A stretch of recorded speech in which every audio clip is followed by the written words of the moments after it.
She don't spare nobody. Worldwide Jess, worldwide Mess. On The Breakfast Club. She's a culture shift. Time to set it off.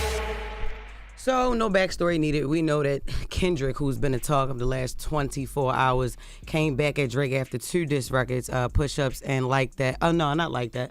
It was Push-Ups and... You talking about the Joy record? Tailor-Made. Tailor-Made. Tailor-Made, that's what it is, my bad. And we just going to get straight into the bars. So the first line, we reversed it so people can understand what it means. Woo, she my man, if everything they say about me is true.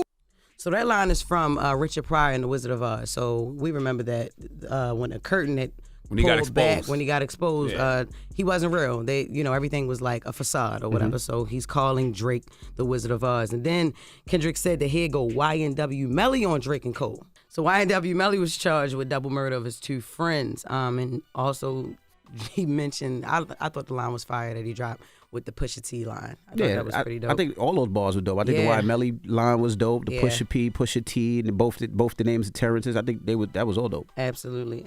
Kendrick hints that Drake might be snitching. So Gunna unfortunately got the reputation of being a snitch in the YSL Rico case. And he's alluding to the fact that he has some tea that Drake be snitching. So, and then he makes it clear that he is a hater. Now this is the thing. Nobody ever wants to admit to being a hater. I'm an OG veteran Drake hater. What do you mean? Well, other than Charlamagne the God, you know what I'm saying? Yeah, because he was the first one to admit that he's a hater. But I like how he did this. When he says that Drake messes with girls that confuse themselves with real women, he's apparently referring to people whispering about Drake's alleged threat of dating underage girls. He also claims he's speaking for the whole culture. Kendrick claimed that Drake requested a verse from him too. And the song that he requested a verse on was First Person Shooter. So Drake wanted it to be Kendrick, Cole, and him. So yeah.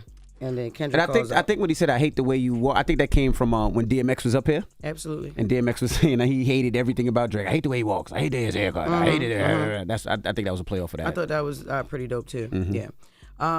Kendrick calls out the relationship with Sexy Red. This has got a lot of people talking as well. He called this man a hoe.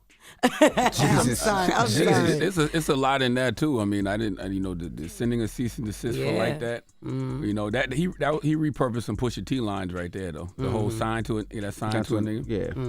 I mean, listen, we got a battle, ladies and gentlemen. Yeah, I like it a lot. Kendrick did repurpose a lot of things that we heard Pusha T say already. He repurposed, what Ross has been saying, calling Drake a white boy. But I like the angle he took because Kendrick approached it as a healed, grown man. He's saying Drake hasn't grown as an artist or a man. When he says, I know they call you the boy, but where's a man? Because I ain't seen him yet. The whole record, he's painting Drake as an artist who's all style, no substance. He even says it. You make music to pacify people, while I make music to electrify people. Yeah.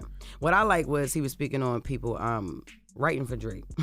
Beam is a producer and a songwriter. He also called out Drake for using AI diss to diss him in the Tailor-Made freestyle. He had took shots at his son as well, but I ain't know if we had time. I don't know if he took shots at his son. I'm sorry. He took shots at his parenting. Yeah, we got time. Yeah. See, that right there, that's just not raps. That's a psychological evaluation. You saying the man don't know nothing about being a real father. You don't teach your son to pray. You're not giving your son tools to walk through life. You're not teaching him morals, integrity, discipline. You're not teaching him to speak the truth and consider what God is considering. Jesus. Lord have mercy.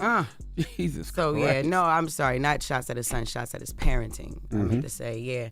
But I mean, the song is fire. I mean, I know a lot of people argue that it's that it was late, but I don't know. I think that little 2 weeks was worth it. Like I know in today's time, everything is supposed to be microwavable and things like that, an instant. But I think if we going off the type of rapper that Kendrick is, then I think 2 weeks is all right. Yeah, and I'm ready for more. You know what I mean? I feel like Kendrick could go a lot deeper because, like I said earlier, he did repurpose a lot of the same subject matter we've been hearing people say about Drake. Yeah. But I like the angle. I like him approaching it as a healed, grown man, basically telling Drake, you need to grow up. I think you also like because you like anybody going at anybody light skin too. It has nothing to do with that. By the way, he's not going at his light skin complexion. He's questioning Drake's blackness. When he said "Fubu never been in your collection," you ain't never been for us by us. So he's not just questioning his complexion. That's not just colorism. He's saying I don't believe you really black. How many black features you gonna do before you feel black enough? Yo, and then the For Us By Us line, the FUBU line. Yo, I got that on the third time I listened to it. Like, first time you said you have Tommy Hilfiger in your collection, but no FUBU. Yeah, right. You know what I mean? So I love it. It's good. It wasn't just a rap. It was a psychological evaluation. Yeah. Like he's playing on what he believes to be Drake's insecurities. And if you're a person who leads with ego, if you're a narcissist, you hate being exposed. I don't know if Drake is any of those things. I don't know him like that, but it's a great angle to take. Yeah, it's a great angle to take. But let me ask you a question. The fact that Kendrick waited, whatever it was, 2 weeks or 3 weeks, does that play into how you like the record? No. Because really. you know, everybody was saying, oh, you got 2 days, he got 4 more days, he got 1 more day, but now he came out. And I hate to say it, but I mean, I'm from a place where people took their time to dissect these records. Right. Bro, clearly the time don't matter. What have we been talking about for the past 10 minutes? Yeah. But a lot of people, like, what has been trending on social media? But a lot of people have been saying that the time was the fact that they said that Drake won, or people are talking about the time. Clearly, the time don't matter. You know, if you can be objective about this situation and not be a Drake stan or Kendrick stan, you can appreciate what both of them have done thus far. Yeah. This is going to be a great one. That's right. It is. All right. Well, that is Jess with the Mess. And then after Front Page News, we'll discuss more. We'll take your phone calls and find out what you guys think. And you can get on the phone lines right now, 800-585-1051. But when we come back, we got to talk about more arrests on these college campuses. I mean, these students are protesting. They're getting arrested. Some of them are losing their scholarships. Some of them won't get a chance to graduate. So we'll talk about that when we come back. It's The Breakfast Club. Good morning. Wake that ass up.